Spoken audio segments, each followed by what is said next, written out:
भविष्य में बनने वाले सभी आईएएस अधिकारियों को मेरा वंदे मातरम। चलिए आज जो हम क्लास शुरू करने जा रहे हैं वो आज हम बात करेंगे महाराजा रणजीत सिंह के शासनकाल के बारे में। तो आप देख सकते हैं स्क्रीन पर मैंने मेंशन करा हुआ है। क्या मेंशन करा हुआ है? महाराजा रणजीत सिंह शासनकाल जो यहाँ पर दिया है वो 1801 से लेकर के 1839 तक है। किसका शासनकाल? महाराजा रणजीत सिंह जी का शासनकाल। तो देखिए जो मैं यहाँ पर आपको पढ़ा रहा हूँ ये बेसिकली प्रीलिम्स के लिए पढ़ा रहा हूँ, यानी यूपीएससी प्रारंभिक पेपर के लिए। अब इसमें क्या है आपके पास, देखो प्रारंभिक पेपर है यानी उसके बाद सी सेट है, तो मैं दोनों आपको पढ़ाऊँगा और बहुत अच्छे से समझाऊँगा। कुछ भी अगर आपको प्रॉब्लम होता है, कुछ भी अगर आपको डाउट होता है तो प्लीज़ आप व्हाट्सएप नंबर दिया है, आप उस पर मैसेज करें, आप अपनी प्रॉब्लम को शेयर करें और थोड़ा कोऑपरेट करें। आप अगर फीडबैक देंगे, आप अगर बताएंगे तो मैं आपको जितना हो सकता है उतना मैं आपको जितना भी हो सकता है, मैं तो एक मीडिएटर हूँ, बाकी तो सपोर्ट करने वाला परमपिता परमेश्वर है जो सभी का साथ देता है अच्छे और बुरे हालात में। तो देखिए हम बात करने जा रहे हैं, ये देखिए लेक्चर नंबर 2 है, इससे पहले हम बात कर चुके हैं लेक्चर नंबर 1 में दूसरे टॉपिक पे। तो चलिए बात करते हैं, हम स्टार्ट करते हैं हम इस अपने टॉपिक को। महाराजा रणजीत सिंह शासनकाल आपका दिखाया गया है 1801 से लेकर के 1839 तक। तो सबसे पहली बात, 1780 में पाकिस्तानी पंजाब में सिख संघों के सुकरचकिया मिसल के नेता के घर में जन्मे। कौन? महाराजा रणजीत सिंह जो जन्मे थे वो सुकरचकिया जो मिसल है उस नेता होंगे कोई, उनके घर में जन्मे थे। ये मिसल क्या है? मिसल एक तरीके से आर्मी का संगठन है, जैसे बटालियन बोलते हैं ना अंग्रेजी में, ऐसे ही यहाँ पर पहले संगठन होते थे, संघ होते थे, तो उस हिसाब से वो मिसल के नेता घर में जन्मे थे। 1801 में 12 सिख मिसल को एकजुट किया और अन्य स्थानीय राज्यों को अपने अधीन करके पंजाब के महाराजा बने। यानी कहने का मतलब हो गया 12 सिख मिसल, यानी अलग अलग सिख मिसल थे बटे हुए, उनको इकट्ठा करा और एक अच्छी सी आर्मी बनाई और फिर चढ़ाई कर दी और कब्जा करा दूसरे मतलब जगह जगह क्षेत्रों पर। हो गए। तो देखिए आगे चलते हैं और आगे क्या बात मिलती है हमको। कई अफगान आक्रमणों का सफलतापूर्वक विरोध किया। होता ही है, पहले राजा प्रथा चलती थी तो उस समय क्या होते थे, आक्रमण होते थे, जो जीत जाए उसका साम्राज्य हो जाता था, तो वही हाल उनके साथ हुआ और लाहौर, पेशावर और मुल्तान जैसे उनके अधीन क्षेत्रों पर भी कब्जा किया। शेर पंजाब, पंजाब का शेर की उपाधि अर्जित की। किन्होंने? महाराजा रणजीत सिंह को शेर पंजाब कहा जाता था। क्यों? क्योंकि उनके अंदर बल बुद्धि और विद्या इसी हिसाब से थी। हो गए। 1799 में लाहौर पर कब्जा करने के बाद यह उनकी राजधानी बन गई। कब्जा तो देखो पहले ही हो चुका था, लेकिन जब उन्होंने लड़ाई लड़ी तो उस पर विजय हासिल कर ली।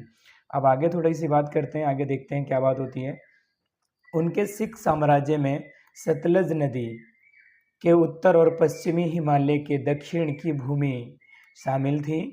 उनके साम्राज्य में लाहौर, मुल्तान, श्रीनगर, देखो श्रीनगर भैया 2 है, एक उत्तराखंड में और एक कश्मीर में है, कन्फ्यूज मत होना, तो ये कश्मीर वाले की बात कर रहा है।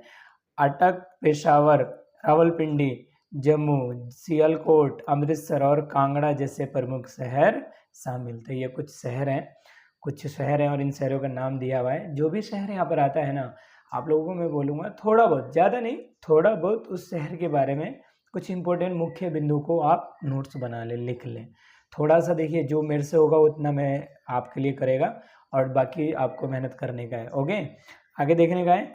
उन्होंने अंग्रेजों के साथ मैत्रीपूर्ण संबंध बनाए रखे। उनकी सेना में विभिन्न जातियों और धर्मों के लोग थे। देखो भैया बोलते हैं ना, तुम किसी भी जाति धर्म से बिलोंग करो, लेकिन तुम्हारा पहला फर्ज है जिस भी देश में जन्मे हो उस देश की हिफाजत करना, उस देश के लिए अपने आप को तैयार रखना। तो ये पहला फर्ज बनता है हर किसी का। तो वहाँ पे भी देखो सभी जाति धर्म के लोग थे, सब ने मिलजुल करके लड़ाई लड़ी। ओके। उन्होंने युद्ध, रसद और बुनियादी ढांचे में बहुत कुशल सेना बनाए रखी, यानी उनकी सेना के आगे कोई जल्दी से टिक नहीं पाता था। आगे चलते हैं। 1839 में उनकी मृत्यु के बाद उनके कई रिश्तेदारों के बीच उत्तराधिकारी के लिए संघर्ष हुआ। इसने साम्राज्य के विघटन की प्रक्रिया को चिन्हित किया।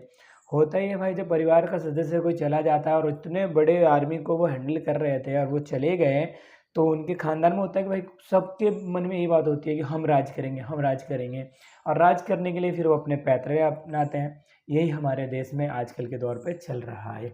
हमें समझना पड़ेगा इन सब बातों को। एक राजनीतिज्ञ का दिमाग ना कोई नहीं समझ सकता, समझ रहे हैं आप? तो वही चीज़ें थी वहाँ पर भी, हर कोई लड़ता था। फिर कहते हैं कि उनके सबसे बड़े वेद पुत्र खड़ग सिंह ने उनका उत्तराधिकारी बनाया। तो ये बाद में ये उत्तराधिकारी बने हैं, और उसके बाद इन्होंने क्या क्या करा है थोड़ा बहुत आप थोड़ा पढ़ लें इस बारे में। मैंने जो मुख्य बिंदु थे वो मैंने आप लोगों को समझा दिया है। मैं आप लोगों को एक बात बता देता हूँ। देखो, ये प्रोजेक्ट भारत की क्लास है, और इस प्रोजेक्ट भारत में क्या करना है हमको। देखो, अगर आपको पॉसिबिलिटी है और आपको लगता है कि मुझे पेमेंट करना है, तो एक दक्षिणा के तौर पे, एक फ़ीस के तौर पे आप पेमेंट कर सकते हैं। बारकोड और अकाउंट नंबर दिया हुआ है।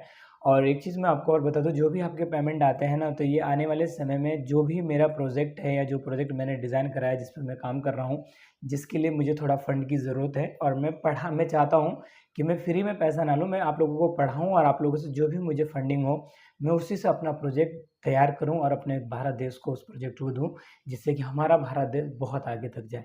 मैं चाहता हूँ आप लोग अच्छे से पढ़ें लिखें और अच्छा आईएएस पीसीएस अधिकारी बने, और हमारे देश को अच्छा ऑफिसर मिले, और हमारा देश बहुत आगे बढ़े। जय हिंद, जय भारत। दूसरे क्लास में मिलेंगे एक नए टॉपिक के साथ।